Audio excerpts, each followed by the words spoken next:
Hoy vamos a ver historias de los soñadores, el hombre que inventó un mundo para los niños y los hermanos que hicieron al mundo volar, Walt Disney y los hermanos Wright. La vez pasada estábamos viendo cómo se inició el mundo de Hollywood, cómo estos judíos que huían de una Europa que estallaba, del imperio austrohúngaro que se estaba deshaciendo en pedazos, llegan con una mano adelante y la otra atrás, con la idea loca de hacer cine. Vimos cómo habían comprado un terreno en la frontera con México que les permitiera escapar a los impuestos de las patentes, al cobro de las patentes, y de esa manera empezar a crear los grandes estudios. Vimos cómo había llegado Zucker, y con él se había creado los estudios de la Universal. Vimos cómo habían llegado los hermanos Warner, vimos cómo había llegado Fox, y cómo se han asociado con Cecil B. DeMille, y con eso habían transformado el arte de los hermanos Lumière, la magia de Georges Méliès, en la industria del entretenimiento, como ellos crearon la máquina de sueños, y cómo Samuel Goldwyn, el de la Metro Goldwyn Mayer, va a crear las bandas sonoras. Y habíamos visto lo que eso significa en nuestros corazones, y más adelante otras bandas sonoras vendrán también a inspirarnos muchas cosas, porque el invento será una de las cosas más fantásticas en la imaginación humana. Dentro de este orden de ideas, estábamos contando la historia de un personaje que no está metido en este mundo. Él está en Kansas, y habíamos visto cómo él nació en una familia con 3 hermanos, pero su padre era severo, totalmente severo, y vivían en una granja. Y cómo cuando sus hermanos se fueron de casa tan pronto como pudieron, él quedó solitario en manos de este padre severo y de una madre que no lograba mitigar la soledad inmensa de este niño. Este niño, con una soledad inmensa, que tuvo una infancia triste, va a crear una serie de amigos invisibles. Y esos amigos invisibles van a hacer que en el futuro este niño se vaya a convertir en un hombre que vaya a crear un hito en la cultura, un mundo para los niños, un mundo para la infancia. La infancia como concepto es reciente. Los niños antes eran adultos chiquitos y se les trataba como tal, y eran propiedad de sus padres. Los derechos del niño y la idea de los niños como seres a los que hay que proteger y adorar es bastante nueva. Y así como va a existir hacia los años 60 del siglo XX un fenómeno que se llamará un mundo para la juventud, en la época en que surge el rock and roll, en estos tiempos van a surgir el mundo de los niños. Y el mundo de los niños lo va a hacer este personaje que es Walt Disney. Walter Disney empieza a dibujar. Tan pronto puede, se va a alistar en la Primera Guerra Mundial. Como país de la casa que es estar uno como desesperadito. Pero no va a combatir. Él va a ser enfermero. Va a estar allá, digamos, ayudando a la gente en el frente, pero nunca va a pelear. Este personaje pacífico de naturaleza, con los soldados en el frente y allá en las batallas, cuando los recibía, él les hacía caricaturas a sus compañeros de ejército, y de esa manera se hizo amigo de ellos. Cuando ya termina el servicio militar, este hombre se va a meter a estudiar caricatura en serio, y se va a meter a estudiar animación, y va a empezar a ver cómo decide que su vida es la animación. Y es una cosa muy importante de Walt Disney, es que es un soñador, pero es un soñador en serio. Toda su vida se la va a dedicar a los sueños, hasta hacer que el mundo entero los vea, hasta que estos amigos invisibles se vuelvan personajes de la pantalla y acompañen a todo el mundo. Este hombre tiene una fijación en la cabeza con los sueños que hará posible el mundo de la fantasía, el mundo de las aventuras. Este personaje también corresponde a una beta de la cultura americana, de donde soñadores también seguirán su camino, como en su caso Lucas, con sus historias de la Guerra de las Galaxias. Esos son los soñadores, con Spielberg, con sus historias de E.T. Esos son los soñadores que cuando llegan a adultos y mantienen los sueños vivos, y el niño que tienen adentro, son capaces de proyectar ese niño hasta que todos los demás niños lo vean. Y así se realizan los sueños. El pionero de este arquetipo de los creadores de la fantasía y de aquellos que han trabajado en el mundo de los niños es Walt Disney. Entonces se mete a estudiar animación, pero el hombre ve que la cosa está en Hollywood. O sea, ya Hollywood ya está tesa, ya digamos en Hollywood la cosa está empezando a despegar y ya parece ser que la acción está allá. Entonces el hombre se va para Hollywood, a ver qué.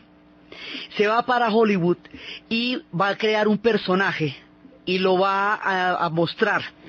Ese personaje, él va a estudiar caricatura primero, caricatura y animación. Con eso ya tiene un bagaje.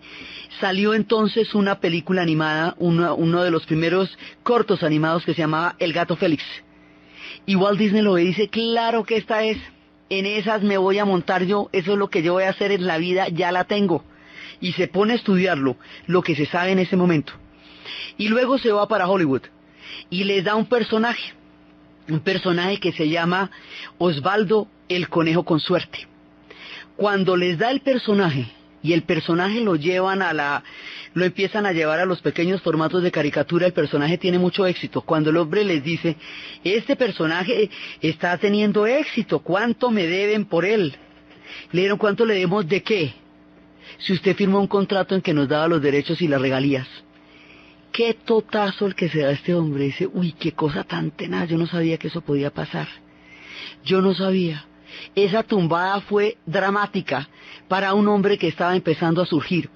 A partir del tumbe que le hicieron con el personaje de Osvaldo el Conejo con Suerte, de eso que no le habían explicitado en un contrato, es que más adelante, cuando cree su personaje del Pato Donald y a Rico McPato, en los contratos que firma Rico McPato hay una letra chiquita. Esa letra chiquita que no se ve es donde lo tumban a uno. A partir de esta historia, el hombre va a crear ese personaje de Rico McPato con sus contratos leoninos que estafan a la gente. Entonces, dice, bueno, esto no me vuelve a pasar. Y no solamente no me vuelve a pasar, sino que la próxima vez que yo haga un personaje, ese me va a sacar de pobre. Y lo declaro. Entonces, lo más tenaz es que Osvaldo el Conejo con Suerte será el inspirador. La Universal es la que le tumba los derechos. Este conejo será el inspirador, no digamos directamente, pero él va a ser el inspirador de otro personaje que la Warner va a lanzar, que se llama Bugs Bunny. Entonces, pues imagínense, o sea, lo que es el valor de la creación, eso es importantísimo tenerlo en cuenta. Entonces resulta que dice, el próximo me va a sacar de pobre. Vamos a ver, él tenía una extraña afición por los ratones. Le gustaban. Cuando trabajaba y dibujaba en esas largas noches en su estudio, él veía a los ratoncitos subir y bajar de la basura y le parecían chéveres. Él siempre los quiso. Acuérdese que es un niño solo que tiene amigos invisibles, que conversa con los ratones, o sea, es el mundo de un niño solo. Entonces él toma uno de esos ratoncitos que de infancia le parecían tan lindos, lo estiliza un poquito, lo pone como un conejito, le va poniendo unos dibujos y lo va a llamar Mickey Mouse, el ratón Mickey. Y ese es el personaje. Ese Mickey va a ser amigo de Walt Disney toda la vida. Cuando Walt Disney sea un gran hombre famoso y tenga todas sus corporaciones, vaya a tener toda la empresa, él para tomar una decisión se encerraba horas solo en el estudio a hablar con Mickey Mouse. Y después de que hablaba con Mickey Mouse, por ahí unas 2 o 3 horas salía con una decisión clara y un plan de trabajo. Y todos los compañeros de trabajo lo veían como el hombre se encerraba a conversar con Mickey Mouse. Toda la vida tuvo amigos invisibles. Y tuvo una mujer que la acompañó hasta el final de sus días. Tuvo suerte en el amor. Entonces, dice, bueno, en esa época, ya después de haber ensayado muchas caricaturas, de haber ensayado todo, de haber aprendido muchas cosas, en esa época va a salir El Cantante de Jazz. Y El Cantante de Jazz es la primera película que tiene sonido. Lo habíamos visto en nuestra primera historia del cine. Entonces Walt Disney piensa, si el cantante de jazz habla, pues Mickey también, a ver, y como por qué no. Entonces Mickey Mouse va a tener sonido. Y Mickey va a tener a su compañera, que es Minnie, y se estrena Mickey Mouse. Mickey Mouse va a ser la locura. Lo van a ver hasta en Japón. Japón reconstruida en esa época, hasta en todos lados lo van a conocer. Entonces, Mickey efectivamente, como él lo había prometido, lo sacó de pobre. Después hizo un reloj con la imagen de Mickey y lo puso en la pared del estudio donde él hacía la planeación. Y de ahí en adelante le ocurrió hacer cositas con la imagen de Mickey. Bueno, ya verán ustedes cuántas cositas se hicieron con la imagen de Mickey Mouse. Por eso él es el emblema del mundo de Disney. Porque él es el inspirador, el amigo, el parcero, el que lo sacó de pobre, el que le dio toda la ayuda, el que lo acompañó cuando chiquito en forma de ratoncito. Él, el propio, Mickey Mouse. Entonces, el hombre empieza, él tiene varias cualidades. Por un lado, es capaz de adaptarse a los cambios tecnológicos tan pronto existen. Es un innovador, es un creador. Por otro lado, respeta profundamente el trabajo de la gente. Estos son trabajos colectivos, usted no puede hacer esto solo porque son miles y miles de dibujos que se tienen que hacer y luego ponerlos ante una cámara detenida para poder empezar la animación. Entonces, no existen las computadoras, acuérdese, entonces esto es a mano, lápiz y lápiz y lápiz, eso no lo puede hacer una sola persona, esto es un equipo de trabajo. Más adelante, cuando él sea un hombre rico, a sus dibujantes les va a dar lugares con árboles, lugares lúdicos, lugares todos bonitos para trabajar porque él considera que la creatividad y la inspiración de sus dibujantes es de lo que se sostiene todo lo que están haciendo. O sea, que ellos están trabajando con una sustancia totalmente etérea, que es la capacidad del ser humano para crear y para imaginar. Entonces dice, bueno, empieza a hacer los cortos, va a ser Pinocho, que lo escuchábamos al comienzo. Todos estos personajes ya van a nacer con música y con sonido porque el cantante de jazz ya se había estrenado. Entonces el hombre dice, bueno, va intentando, cada vez que va haciendo sus cortos, estos cortos al principio pasaban antes de las películas de cine. Había unos cortos en los teatros antes de las películas que eran estos monitos animados. Cuando él se va a adaptar a todo, más adelante cuando llegue la televisión, listo, le hacemos.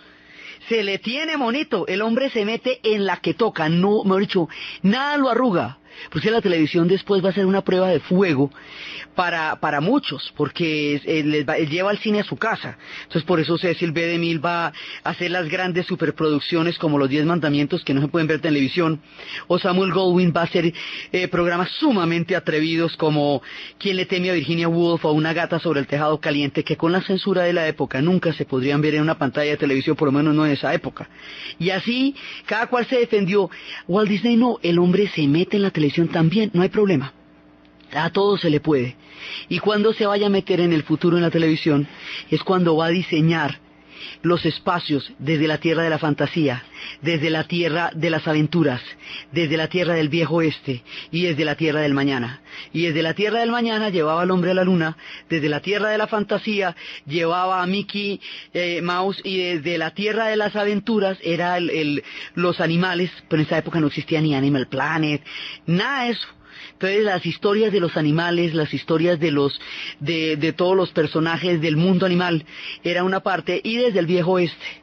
Entonces el hombre va adaptándose a todo, pero antes de todo se le ocurre una idea que es una locura, pero una locura. Una película entera, largometraje de dibujos animados. Entonces le dicen, bueno, ahí sí se le corrió el champú. ¿A usted cómo le ocurre que alguien se va a meter a ver una película de 1 hora y pico, un largometraje de dibujos animados? ¿Cómo por qué? Y el hombre dice, porque sí, porque lo van a ver. Tenía una fe tan profunda en sus sueños. Y lo va a hacer. La gente que trabajaba con él consideraba que el hombre a veces era loquísimo porque lo que proponía no se había hecho nunca. Nada de lo que hemos contado en los últimos programas se había hecho nunca. Todo se está inventando por primera vez. El siglo XX llega con una cantidad de inventos. Entonces el hombre se va y después de haber intentado, después de haber hecho sus cuentos basados en los cuentos de hadas y todo eso, llevar a Pinocho, la Bella Durmiente, muchas historias así. Esta va a ser la primera película de largometrajes de dibujos animados, por lo menos en lo que conocemos de la historia del cine. Y lleva como título Blancanieves y los 7 enanitos. Y con eso el mundo conocerá las producciones cinematográficas de Walt Disney.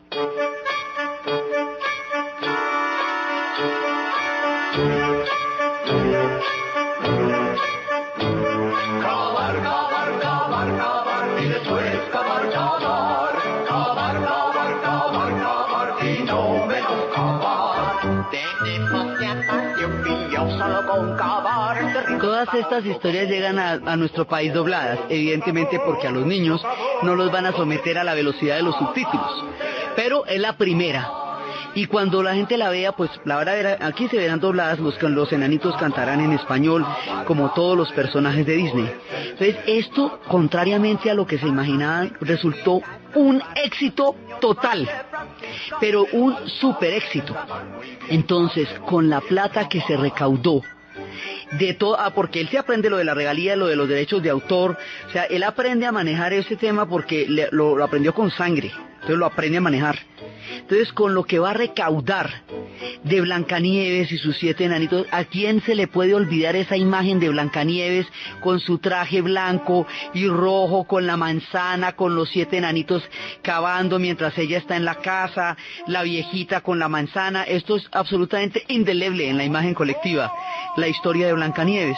Con lo que él recaudó de eso, dijo, vamos a hacer un estudio de animación en serio.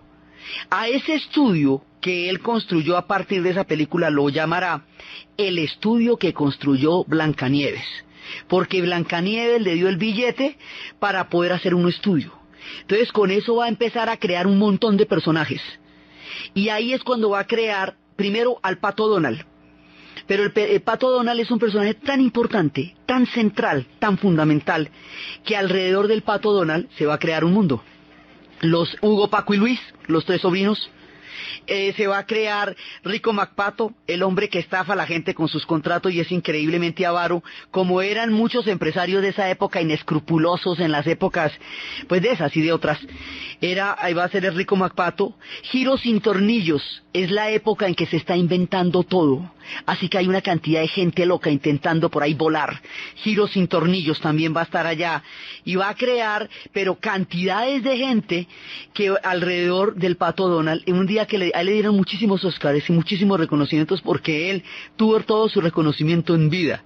Cuando en una de esas ocasiones que le dieron un Óscar, él va a recibirlo con la voz del Pato Donald. El Pato Donald es un personaje perfectamente contrariado, que todo le sale como no toca, y resulta que él siempre está alegando, y siempre está alegando de una manera que no se le va a entender. Pero es un personaje entrañable, de todas maneras tierno, porque tampoco, él no, digamos, es mal geniado, pero no es un mal tipo. Como Mickey Mouse es un tipo completamente bueno, que no le hace daño a nadie, que se mete en un montón de líos, pero que siempre sale avanti. Entonces sus personajes, digamos, tienen como esa dulzura que le va dando al mundo de los niños. Entonces, a partir de Mickey y Minnie y el Pato Donald y los 3 sobrinos, Hugo, Paco y Luis, y el de Rico McPato, va creando un montón de personajes y va adaptando los cuentos, y La Bella Durmiente, y luego viene otra producción de esas así durísimas, Bambi. ¿Quién no le ha llorado a Bambi? ¿Quién no puede recordar esos ojos grandotes y tristes de Bambi? Y va empezando el mundo de las caricaturas, de las fantasías animadas de ayer y de hoy, y va creando todo ese mundo, y va empezando a articular un mundo para los niños. Él entiende después que los niños ven esto más o menos como hasta los 7 años, y a los 7 años viene otra, cuando esos niños cumplen 7 años, entonces viene otra generación de niños que está empezando a ver monitos. Por eso cada 7 años, más o menos, se relanzan las producciones de Disney para las siguientes generaciones. Usted no la puede conseguir en cualquier momento, eso tiene topes de lanzamiento de acuerdo con las edades de los niños, eso se llaman las ediciones limitadas. Y esas se las cranea el hombre, porque además de ser un soñador y un niño solitario, es un gran empresario y un tipo capaz de un entendimiento de la tecnología muy grande. Entonces la adopta en todos sus medios. Cuando ya tiene el estudio, cuando tiene el equipo de dibujantes, cuando empieza a producir todo ese montón de personajes, un día va al parque, y en el parque ve a unos niños jugando a la rueda en el parque, y a los papás más bien aburriditos. Y uno, hagamos un parque donde también se diviertan los papás, una cosa chévere, hagamos un parque temático, y ese parque temático lo va a comprar un terreno y la primera parte de ese parque temático se va a llamar Disneylandia. Y luego va a comprar otro en Epcot que se va a llamar Disney World. ¿Sí? Y con eso empieza la idea de los parques temáticos. Entonces empieza la idea de disfrazar con las caricaturas, disfrazar a las personas para que los niños se tomen las fotos con Mickey Mouse y con el Pato Donald y con Minnie y con Daisy. Entonces empieza a darle vida a todos sus personajes, tanto en la pantalla, en el dibujo, como en los parques temáticos. Los parques de Disney hoy le dan la vuelta al mundo. Hay en los lugares más inusitados, desde París hasta Tokio, hay en los lugares más increíbles parques temáticos de Disney. Y así va creando el gran mundo de Disney. Y cuando la televisión se popularice, entonces su programa se llamará Disneylandia y se transmitirá por la televisión, y lo que les digo, va desde los 4 espacios, desde la fantasía, desde el oeste, desde el mañana, y son las fantasías animadas de ayer y de hoy, y va creando ese mundo tan impresionante. Y va a crear después las grandes producciones como El Libro de la Selva, con personajes maravillosos que cantan y que cuentan la historia basada en la maravillosa obra de Kipling. Va a llevar también El Libro de la Selva, doblado y todo como nos tocó a nosotros, pero esto es un blues, y un blues tremendo, y todos los personajes de Bagheera, y Mowgli, y Shere Khan van a llegar con El Libro de la Selva, y empieza a hacer toda esa cantidad de películas, y sus películas cada vez van a ser más exitosas. Entonces hay un momento en que le dicen que estaba haciendo, que las últimas películas no habían sido tan exitosas. Ah, ¿cómo que no? Pero le hago una que se caiga. Y después, cuando ya, en cualquier momento que le digan que no está haciendo las cosas tan maravillosas que podía hacer antes, vaya a hacer una para que callarle la boca a todo el mundo. Esa película será ni más ni menos que Mary Poppins. Entonces, este hombre lo que va a hacer es crear toda clase de personajes, y va a crear toda clase de historias, y entre los parques temáticos, entre los programas de televisión, entre todo lo que está pasando, el hombre va a crear un mundo para los niños. Y los niños vivirán en el mundo de Walt Disney, y él vivirá en el mundo de los niños. Después hará una aventura increíble, y es llevar la música clásica al dibujo en un experimento genial que llevará el nombre de Fantasía, donde por supuesto el personaje más importante es Mickey con su obra del aprendiz de brujo, y llevará al maestro Stokowski para que le dirija toda la parte clásica. Entonces, de esa manera, él va creando todo ese mundo. Walt Disney dejó un legado impresionante. Él va a morir a los 67 años. Tuvo el reconocimiento en vida, una mujer que lo amó siempre, un equipo de dibujantes que lo acompañó toda la vida. La gente tenía una fe ciega en él, porque en su increíble locura era capaz de tener resultados impresionantes. Mickey Mouse lo acompañó toda la vida. Sus amigos invisibles terminaron por ser visibles para el resto de la humanidad. Sus fantasías terminaron por ser las fantasías del mundo de los niños. Y este soñador llevó a generaciones y generaciones a poder creer en el mundo que él veía desde cuando era un niño solitario, y los ratones se asomaban encima de las canecas donde él estaba, tratando de imaginar un mundo mejor. Entonces, este personaje, cuando estamos contando la historia de cine, él es el que le va a dar mayor desarrollo a la animación. Hoy por hoy la animación es un mundo, es un universo, y se encuentra en todas partes del mundo, desde las grandes producciones japonesas hasta los cómics, en todos lados. La animación hoy hay un hecho de la cultura. Pero este hombre se inventó la animación. O sea, así como Cecil B. DeMille se va a inventar el cine como entretenimiento, así como Gowen se va a inventar las bandas sonoras y va a poner al cine a sonar de maneras maravillosas, Walt Disney va a hacer de la animación un mundo eterno y universal. Y hoy por hoy, bueno, ya todas las producciones que usted quiera. Él va a morir a los 67 años, pero su legado continuará, y de ahí para adelante van a hacer todo lo que usted quiera. Pues El Rey León, sí, grandes producciones, sí, van a pasar todo lo que es la interminable carrera de Disney, desde hasta los computadores personales hoy tienen las orejitas de Disney para las niñas, sí, digamos, los íconos que él creó están por todas partes. Vaya y asómese en cualquier lugar a ver dónde no está Mickey Mouse en el mundo de hoy.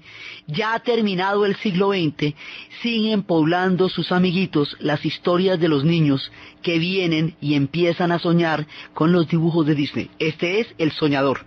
En el cine todos lo son, pero este hombre creó un mundo para los niños. Y eso lo hace increíblemente importante. Por eso, al evocar la figura de Walt Disney, no solamente lo dedicamos a este personaje y a los niños, sino al niño que todos llevamos dentro, que él fue capaz de hacer visible. Esa es una historia. La otra historia no es menos audaz, ni menos fantasiosa, ni menos alocada que la de convertir las caricaturas en una especie de personajes, porque cuando Disney entendió que las caricaturas no envejecen, que no se jubilan, entendió que cada determinado tiempo los niños se volvían a ser niños, los bebés, y las verían, y los niños se hacían grandes y formarían parte de los recuerdos de su infancia. La otra aventura que se inventa en este periodo del tiempo es también una cosa loquísima. Corresponde a un sueño muy, muy viejo. Nadie digamos, el hombre siempre lo había acariciado, pero se va a concretar en las posprimerías del siglo XX. Es una paradoja, no es una paradoja, sino una coincidencia genial, que en el primer año del siglo XX, un arqueólogo loco, bastante miope, con un bastón y multimillonario, a fuerza de leer y leer a los griegos, vaya descubriendo la imagen, la leyenda de algo mucho más antiguo que la cultura griega, y a punta de investigar, decida que eso nació en la isla de Creta. Se vaya para Creta, compre un terreno, y allá en ese terreno arranque a excavar con 40 personajes, y vaya a descubrir el palacio de Minos, el palacio de Knossos del rey Minos, y vaya a descubrir la leyenda del Minotauro. Y en la leyenda del Minotauro, en ese momento van a descubrir cómo se había casado, había tenido un hijo con un toro, que era esta criatura monstruosa que era el Minotauro, y cómo se habían habían intentado salir del laberinto que se había construido para dejar allí encerrado al Minotauro, y cómo dos que logran salir del laberinto lo hacen a través de unas alas. Ícaro es el primero que sale volando del laberinto, pero le han advertido que las alas son de cera y que si se acerca mucho al sol las alas se le van a derretir. Ícaro queda maravillado con la posibilidad de volar, y al quedar tan maravillado olvida la idea que Dédalo le había dicho, y se acerca demasiado al sol, se le derriten las alas y cae al mar. Desde ahí el hombre tiene la idea de volar. Desde ahí siempre están imaginándose esas historias. En la Edad Media volar era algo tan sobrenatural que solamente lo podían hacer los ángeles o los demonios. Se consideraba una cosa de todas maneras terriblemente sospechosa, o las brujas en sus escobas. Era una cosa muy compleja esto de volar en la Edad Media. En el Renacimiento, volar se vuelve una cosa codiciada, porque el hombre se atreve a todas las aventuras, porque todo está a su alcance, porque los ejes de la Tierra han cambiado de órbita con Galileo y con Copérnico, y todo es posible, y Da Vinci idea una inmensa cantidad de posibilidades de vuelo, ninguna de las cuales despegó, pero todas quedaron pintadas, y desde ahí él dejó una cantidad de cosas. Los globos aerostáticos se van a descubrir después, hacia finales del siglo XVIII, comienzos del siglo XIX. Y la genial coincidencia es que cuando Evans va a descubrir el lugar histórico donde surgió el mito del Minotauro y de Ícaro, en ese mismo siglo, 3 años después, 2 hermanos llevarán a cabo el primer vuelo que se logre sostener, que serán los hermanos Wright. Por eso es que decimos que es una coincidencia genial que se haya descubierto la leyenda de la primera referencia que tenemos de un hombre que quiere volar, al momento en que los hermanos Wright lo logran. Pero eso pasa en un montón de cosas. Pasan muchas cosas, porque primero hay una cantidad de experimentos con los globos aerostáticos. Y esos globos, que son ya a finales, primero en el Renacimiento la idea, la locura, la maravilla, los diseños. Hacia el siglo XVIII y XIX ya empiezan a elevarse los globos. Muchos de estos inventos van a estar en Francia.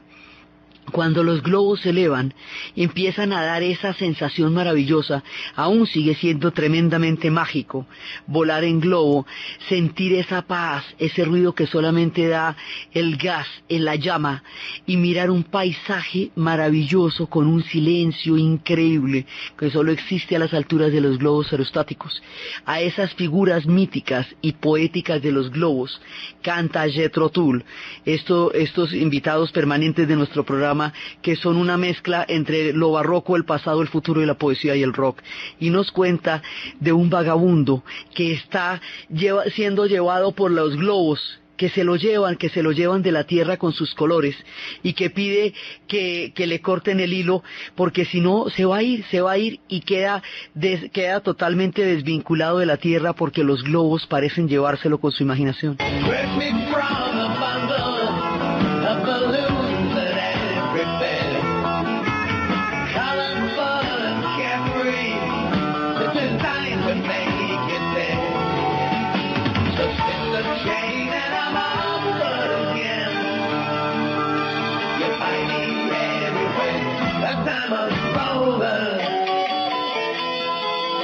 Este hombre, que es un vagabundo, que está yéndose entre los globos maravillosos que se elevan hacia el cielo, es parte de todos estos sueños. Ya en el siglo XIX esto se va a volver bastante serio, y va a haber muchos experimentos, y va a haber un personaje que se va a inventar, un personaje alemán, que se va a inventar los parapentes, o digamos el mundo de lo que hoy es el parapente del planeador. Se llama Otto Lilienthal. Y Lilienthal va a ser una clave definitiva, porque empieza a estudiar los vientos y las corrientes. Hay unas discusiones sobre si volar es un tema de ser más pesado que el aire o menos pesado que el aire. Estudiando los pájaros, cómo vuelan, viendo que cada uno vuela de una manera diferente, viendo cómo se hacen las cosas, intentan. Entonces los hay que quieren la parte más ligera, que son todos estos que experimentan con el viento, y los hay que quieren ponerle motores. Lilienthal va a ser uno de los primeros. Ya en las posprimerías de finales del siglo XIX y comienzos del siglo XX, este es uno de los personajes más importantes en esta búsqueda. Hay gente haciendo máquinas voladoras, ornitópteros volantes de 1810. Eran hombres que estaban haciendo locuras por allá. Por eso le digo que para esto necesita ser uno muy soñador, entre otras cosas porque mucha gente se mató tratando de que estos animalitos volaran. Lilienthal realiza entre 1890 hasta 1896 vuelos en parapente, vuelos en cometas. Un día les intenta poner un motor, ahí fue cuando se cayó, pero empieza a dejar esas posibilidades. Entonces hay varios personajes que van estudiando esto desde Francia, desde Estados Unidos, desde muchos lados. Hay un personaje, Octave Chanute, ingeniero de Chicago, a quien le deben muchísimo los hermanos Wright. Y estos personajes van intentando hasta que las cosas se les vuelve hay una cantidad de estudios para ver qué van a hacer con esto, ¿sí? Y hay una cantidad de precursores. O sea, mucha gente está intentando hacer esto. Y lo van a buscar de muchas maneras en muchos lados. Hay experimentos en Alemania, hay experimentos en Francia, hay experimentos en todas partes, pero pues ninguno logra mantenerse en el aire. Entonces, por eso es que las historias, como todos los inventos, se van a dar en muchos lados, pero finalmente son en una parte es donde se reconoce como la paternidad del invento. Entonces había un tipo, por ejemplo, en 1906, un brasilero, Santos Dumont, que había logrado un vuelo espectacular, y entonces durante mucho tiempo se le consideraba a él uno de los padres. Digamos, es como la misma discusión que tienen todos los inventos, porque la primera vez que estos dos hermanos vuelan nadie les va a parar bolas. Entonces, hay un momento en que ellos empiezan a obsesionar en serio. En 1900, Wilbur escribía a Chanute, el ingeniero cuyas investigaciones son fundamentales para el vuelo de los hermanos Wright, y le decía lo siguiente: desde hace algunos años padezco del convencimiento de que el hombre puede volar. La enfermedad se ha ido agravando, y siento que bien pronto me costará grandes sumas de dinero. Ya loco llevado, el hombre decide empezar a hacer los experimentos de la línea de los más pesados que el aire, porque el Lilienthal era de la línea de los más livianos que el aire. Entonces empiezan a ensayar con los motores, con las hélices, al principio con casi eran resortes, motorcitos, hasta que lo intentan. Ellos van a hacer el primer vuelo en 1904, el primero que se sostiene en el aire, pero no les van a parar muchas bolas. No, digamos, eso no tuvo en ese momento el impacto que tendría. Por eso cuando Dumont hace su vuelo en el 1906, se le da una paternidad importante en el Brasil a la aviación, pero es en 1908 cuando se reconoce realmente, porque ellos han estado haciendo experimentos todo el tiempo, hasta que lo logran y lo pueden sostener. Y cuando lo logran y lo pueden sostener, los hermanos Wright, Wilbur y Orville Wright, van a ser considerados los padres de la aviación. Entonces ya les digo, mucha gente está metida en esto, se están haciendo los experimentos en Francia, en todos lados, pero los hermanos Wright se consideran los padres de la aviación porque lograron el mayor cantidad de tiempo en el aire. Y así fue como ellos, digamos, van a ser. Hemos visto a lo largo de la historia de los Estados Unidos cómo no es que ellos se hagan los inventos, sino que ellos los universalizan y los dan a conocer en la cultura. El invento de los hermanos Wright va a definir el curso histórico de los Estados Unidos en el siglo XX, porque en el futuro será la aviación la que determine que los Estados Unidos se vuelva una potencia. Al principio la cosa es como un experimento, lo mismo que nos pasaba con el cinematógrafo. En la Primera Guerra Mundial lo empiezan a usar como aviones de observación, pero todavía no le han visto el uso. Y están compitiendo mano a mano con un invento alemán que lograba una cosa que no podían tener ya los aviones en ese momento, porque los aviones, cuando despega el primer avión de los hermanos Wright, pues esto es casi de palito, ¿sí? Pero despega. Por primera vez el hombre había logrado, desde tiempos inmemoriales, desde la cultura cretominoica, 1000 años antes del surgimiento de Grecia, desde los tiempos de Nosos, del laberinto y de Ícaro, el hombre había soñado volar, y en el Renacimiento había acariciado ese sueño con más ardor que nunca, y en el siglo XX lo va a lograr, cuando se eleva el aeroplano de los hermanos Wright.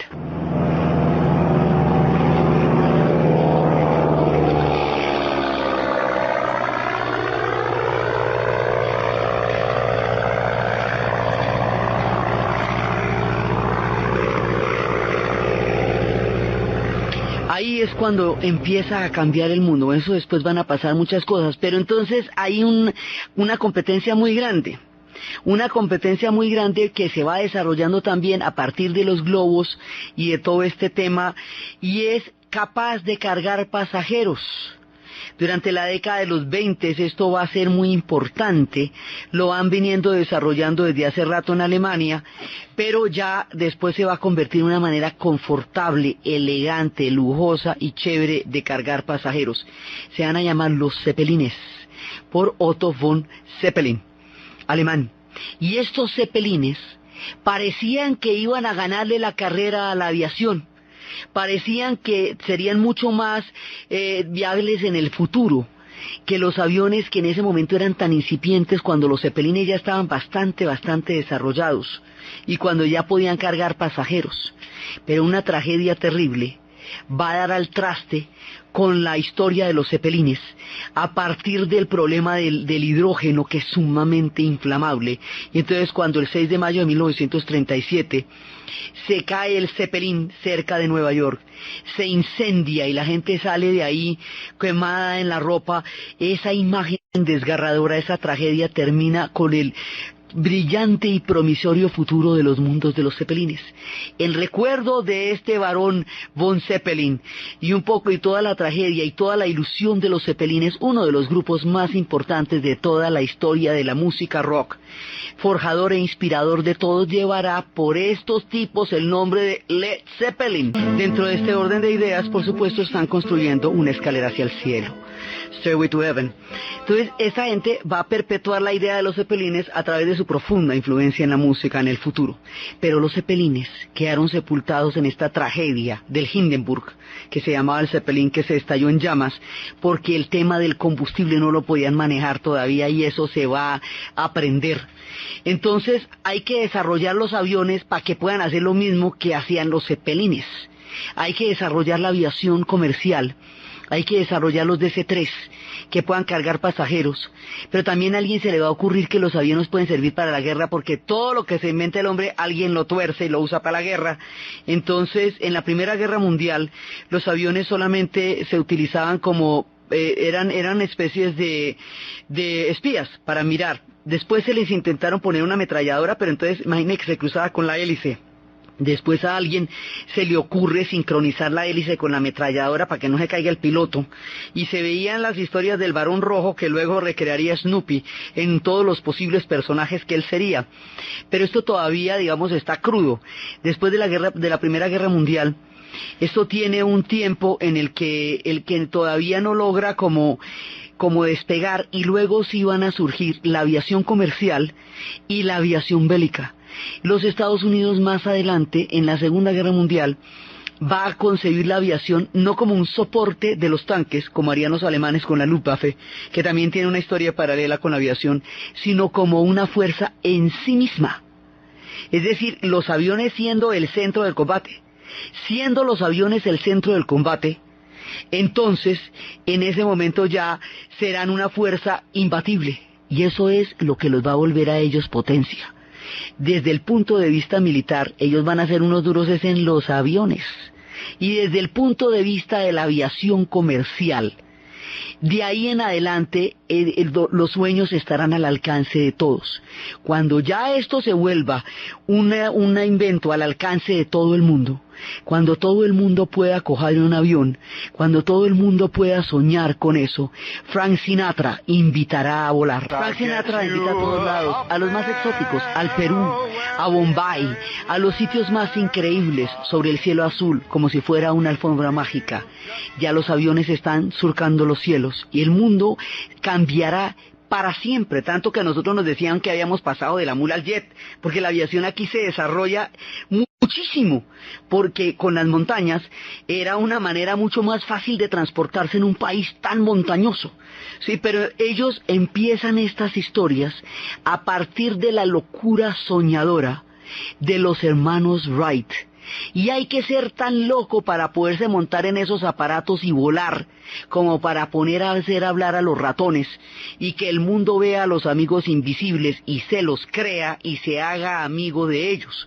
Por eso, en la beta de los soñadores, en las historias de los soñadores, que de tanto ver visiones terminan haciendo al mundo verlas, montándose en ellas, volando en ellas, o creyéndose y haciéndose amigos de las caricaturas y hablando con Mickey y con Minnie.